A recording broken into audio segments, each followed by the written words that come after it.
Halo, Assalamualaikum warahmatullahi wabarakatuh, rekan-rekan mahasiswa.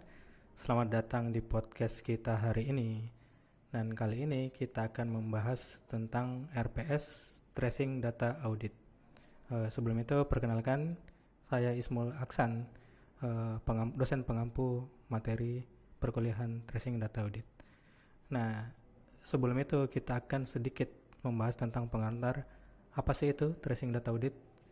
Kemudian yang kedua, bagaimana sih cara kita melakukan tracing data audit? Dan yang terakhir, apa pentingnya tracing data audit dalam dunia bisnis? Oke, gitu. Oke, yang pertama, apa sih itu tracing data audit? Nah, di sini tracing data audit merupakan suatu proses untuk memverifikasi setiap transaksi yang dilakukan oleh suatu perusahaan di dalam sebuah sistem. Jadi kita melakukan verifikasi dan melakukan pelacakan atas transaksi yang dilakukan oleh suatu perusahaan. Nah, dalam konteks bisnis, kita akan memastikan bahwa semua transaksi yang dilakukan perusahaan itu tercatat benar sesuai dengan kebijakan dan prosedur. Nah, itu untuk apa itu tracing data audit. Kemudian yang kedua, bagaimana sih kita melakukan tracing data audit tersebut?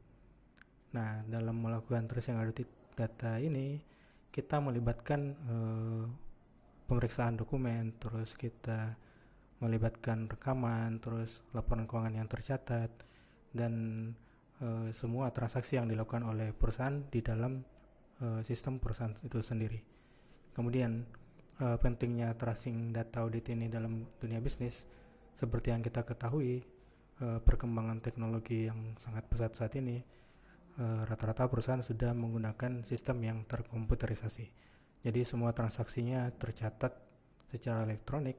Kemudian kita sebagai mahasiswa yang mempelajari tracing data ini, maka harus juga menggunakan teknologi atau menggunakan tools tersebut dalam membantu kita untuk melakukan verifikasi, melakukan penelusuran terhadap dokumennya perusahaan tersebut.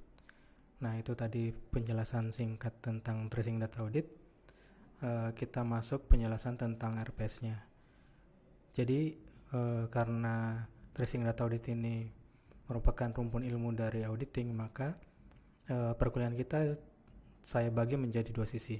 Sesi pertama sebelum UTS kita belajar tentang teori dulu, kemudian sesi kedua setelah UTS kita langsung melakukan praktek menggunakan software Atlas. Jadi itu. Jadi untuk tracing data audit ini capaian pembelajarannya yaitu mahasiswa menguasai pengetahuan prosedural di bidang auditing yang dapat digunakan untuk melakukan pengauditan, memecahkan masalah-masalah dalam pengauditan, termasuk tujuan, langkah-langkah, audit atas laporan keuangan, elemen kunci perikatan asuran, dan standar berlaku yang relevan menggunakan software. Jadi menggunakan tools yang saya sebutkan tadi yaitu Atlas.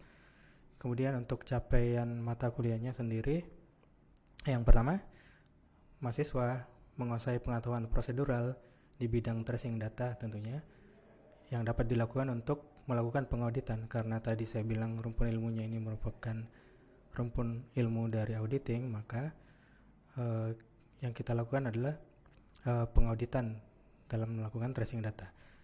Dan masalah-masalah yang dihadapi adalah masalah-masalah audit. Kemudian yang kedua, mahasiswa mampu memahami konsep pemeriksaan yang dilakukan oleh seorang auditor atas pengolahan sistem informasi yang menggunakan komputer. Yang kemudian yang ketiga, mahasiswa dapat memahami dan dapat menjelaskan tentang pengendalian yang berkaitan dengan sistem informasi berbasis komputer. Dan yang terakhir, melakukan pengujian menggunakan software Atlas tadi. Nah, untuk yang sesi pertama sebelum UTS di pertemuan 1-7, kita akan membahas tentang teori di dalam auditing. Karena untuk memperoleh pemahaman yang komprehensif tentang tracing data audit ini, maka kita harus sebelumnya mengetahui tentang teori audit.